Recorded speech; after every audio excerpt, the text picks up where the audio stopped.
بات کرتے ہیں غزہ کے مسئلے پر ایک بار پھر سفارتی سرگرمیاں تیز۔ مصر کے ساحلی شہر شرم الشیخ میں حماس اور اسرائیل کے درمیان بالواسطہ امن مذاکرات کا دوسرا دور مکمل ہو گیا ہے۔ ذرائع کے مطابق حماس نے مذاکرات میں اپنے بنیادی مطالبات پیش کر دیے ہیں، جن میں مستقل جنگ بندی، اسرائیلی افواج کا مکمل انخلاء، انسانی امداد کی بلا روک ٹوک فراہمی، غزہ کی تعمیر نو اور قیدیوں کے تبادلے کا منصفانہ معاہدہ شامل ہے۔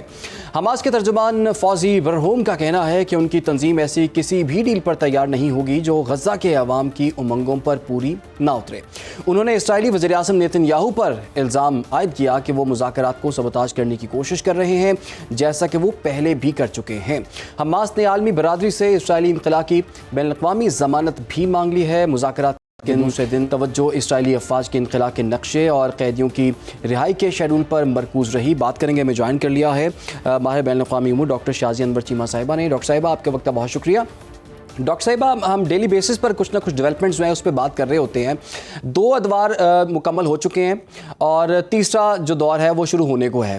اب کتنی امید رکھی جائے؟ چونکہ ہم نے دیکھ لیا حماس کے بھی کچھ مطالبات جو ہیں، 5 میجر مطالبات سامنے آ چکے ہیں۔ آپ کو لگتا ہے کہ اسرائیل اس پر کچھ لچک دکھا سکتا ہے؟ اس حماس کے جو مطالبات سامنے آئے ہیں عمران، ہم ان کو بہت ڈیٹیل میں آپ کے ساتھ پہلے بھی ڈسکس کر چکے ہیں۔ وہی 6 نکات ہیں جو بہت ہیومینٹی بیس پہ ہیں، کچھ بھی ایسا اس میں نہیں ہے، بہت ہیومین ہے کہ غزہ سے جو ہے انخلاء کیا جائے اور اس کی ریکنسٹرکشن کی جائے اور جنگ فوراً روکی جائے اور پرزنر آف وار جو ہیں وہ دونوں سائڈ کے سویپ کیے جائیں۔ تو اس میں جو پہلے جو مذاکرات ہیں ان میں جو چیزیں جو ہیں ایز اے لیکڈ جو ہے، ہمارے ناظرین کے لیے بہت ضروری ہے سمجھنا کہ اس میں 100% شیورٹی نہیں ہے۔ جو کچھ لیک ہو رہا ہے اس میں یہ ہے کہ جو سب سے زیادہ ٹائم لگا جس چیز کو ڈسکس کرنے میں اور جو کہ ابھی نتیجہ جس کا نہیں نکلا، وہ یہ ہے کہ پرزنر سویپس کا، کہ کون جو ہے وہ کون سے جو ہیں وہ پرزنر جو اسرائیلی جیلوں میں ہیں، پرزنر تو نہیں کہنا چاہیے، ہاسٹیج ہیں، کیپٹیو ہیں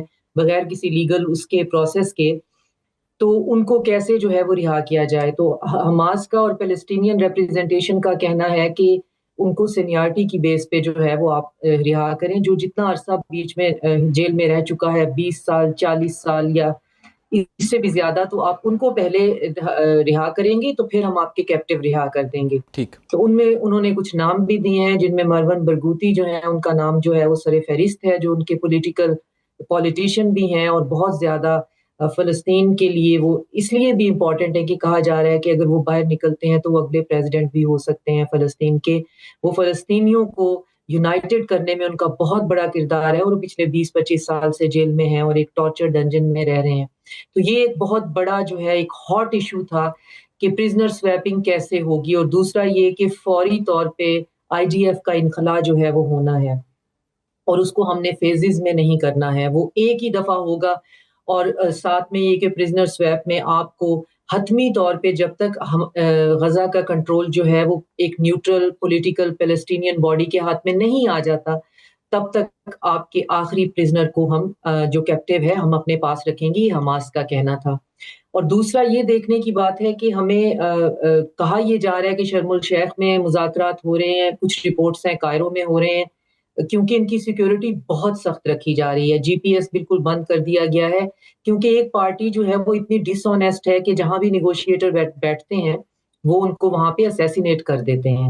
تو ایجپٹ جو ہے وہ 10 سٹیپ آگے جا کے ان کی سیکیورٹی کو مینٹین کر رہا ہے۔ دونوں فریقین آمنے سامنے بھی نہیں ہیں، وہ الگ الگ کمروں میں بیٹھے ہوئے ہیں اور درمیان میں پھر وٹکوف اور جیرڈ کشنر اور جو بھی میڈیٹر ہیں وہ ایک کمرے سے دوسرے کمرے میں جو ہے وہ رپورٹ جو ہے وہ لے کے جا رہے ہیں۔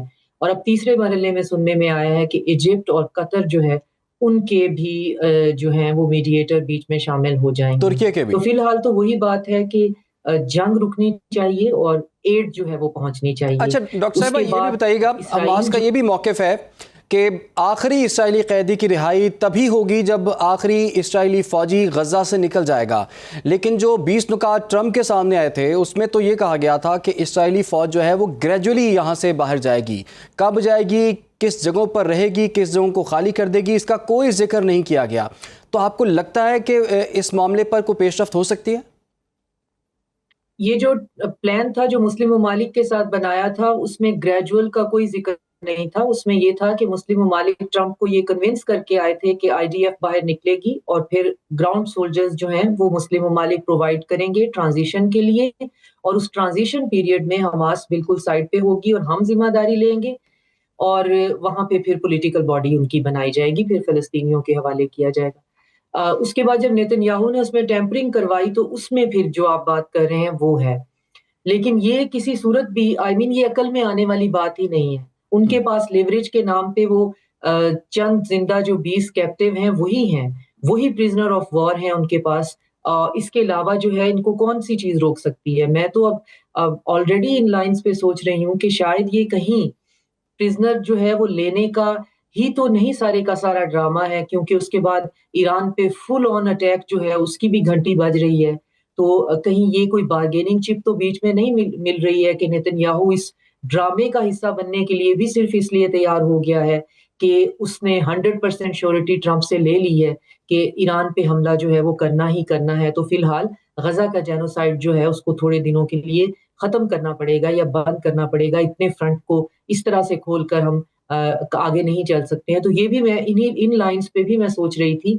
تو یہ ساری صورتحال میں دیکھنا یہ ہے کہ کون سی پارٹی جو ہے وہ کتنا بینیفٹ اس سے اٹھانا چاہتی ہے اور کتنا بینیفٹ وہ اس سے لے سکتی ہے, کیونکہ جو پروپوزلز ہیں وہ تو 4-5 جو ہمیں پتا ہے کہ مارکیٹ میں اویلیبل ہیں. بات یہ ہے کہ پروپوزل اپنی جگہ پہ, اب جب بات چیت سٹارٹ ہوئی ہے جو کہ ابھی ہے بھی پریلیمنری, جس کے اندر صرف وقتی طور پہ جنگ بند کروانا اور لوگوں کی زندگی جو ہے ان تک روٹی پہنچانا جو ہے اس کا مقصد ہے, تو یہ اگر ہو جاتا ہے تو میرے خیال میں ایک بریدنگ سپیس غزہ کے لوگوں کو مل جائے گی.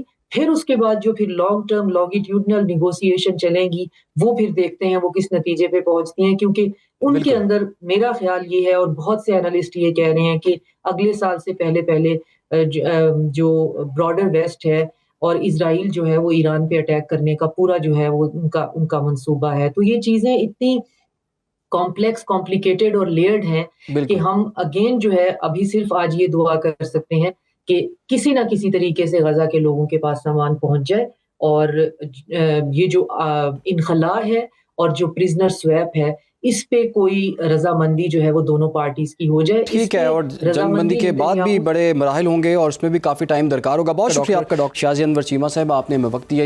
اب پروگرام میں آگے بڑھتے ہیں ناظرین. عالمی بینک کی رپورٹ نے پاکستانی معیشت کے لیے خطرے کی گھنٹی بجا دی ہے. باخبر رہیے ہر جگہ ہر وقت بر وقت. ابھی سنو نیوز کا یوٹیوب چینل سبسکرائب کریں اور بیل آئیکن پر کلک کریں اور جانیے ملکی اور غیر ملکی حالات و واقعات یقین کے ساتھ.